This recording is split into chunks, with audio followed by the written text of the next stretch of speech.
ini bisa kita lihat dengan ini bisa dijadikan siklik. Ini 1, 2, 3, 4, 5, 6. Di sini kita lihat 6 karbon, di mana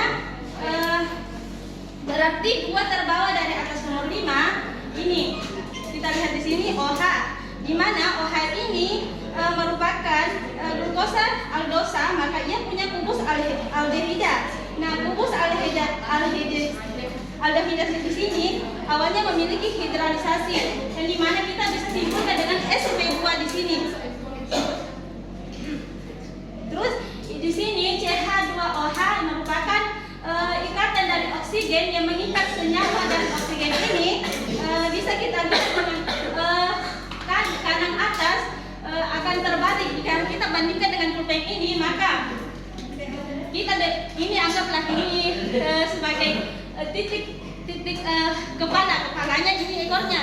Dimana kalau kita balikan di sini otomatis kiri ke kanan. Otomatis kalau misalkan di sini di bagian kanan, kita HO-nya itu merupakan kiri. Yang dimana yaitu hidrolistrik ini terdiri dari yang tidak hanya dari karbon saja, akan tetapi ada atom-atom lain yang merupakan dari oksigen, ikatan dari oksigen. Nah, kita masuk dari galaktosa, yang dimana dari kita kan bisa dijelaskan tadi biasanya itu kanan-kanan ke kiri, sekarang kiri-kiri ke kanan, yang dimana berbanding terbalik dari atas ini. Terus kita masuk dari fruktosa, yang dimana fruktosa ini merupakan katosa yang berarti gugus keton, yang dimana sama dengan yang tadi OH-nya mengikat gugus keton dari OH ke atas, di mana OH kedua ini OH ke atas menurut ke OH kedua.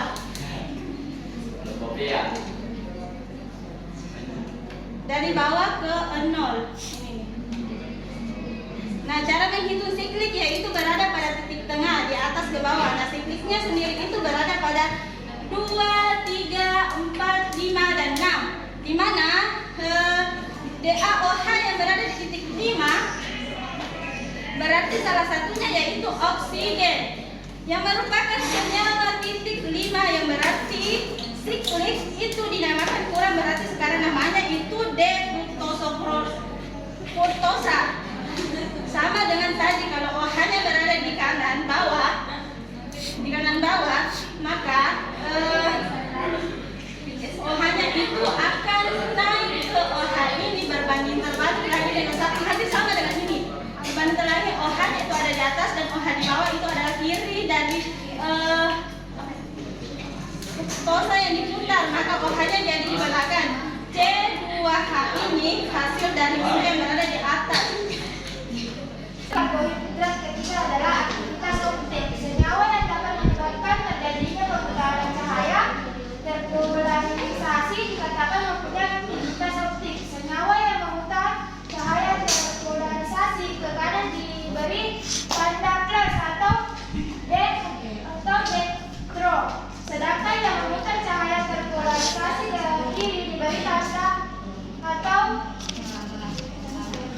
L atau LEGO.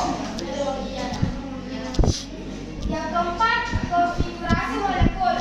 Yang pertama, D jika atom C asimetrik, yang U dari gugus fungsi mengikat gugus min OH di sebelah kanan.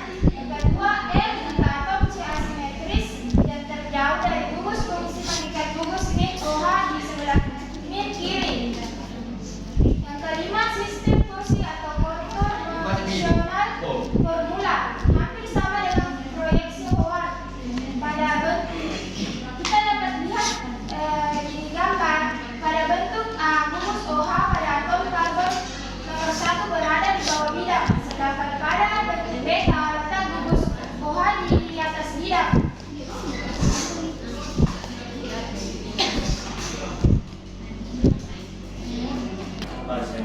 Lanjut.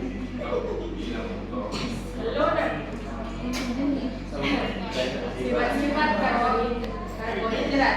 Sifat-sifat pada karbohidrat yang pertama adalah semua karbohidrat bersifat oktis atau aktif. Yang kedua, monosakanda atau disakarida rasanya manis dan larut pada air.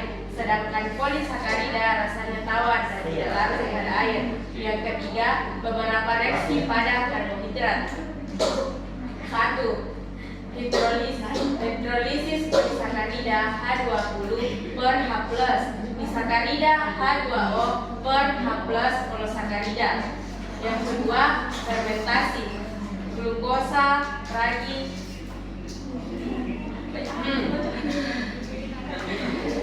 paron plus CO2.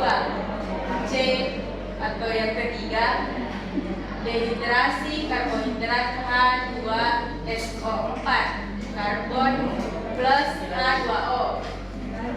Manfaat karbohidrat. Yang pertama, sumber energi karbon plus H2O. Yang kedua, pemberi rasa manis pada makanan. Yang ketiga, menghemat protein bila karbohidrat makan tidak mencukupi. Yang keempat, mengatur metabolisme lemak. Yang kelima, membantu pengeluaran feses.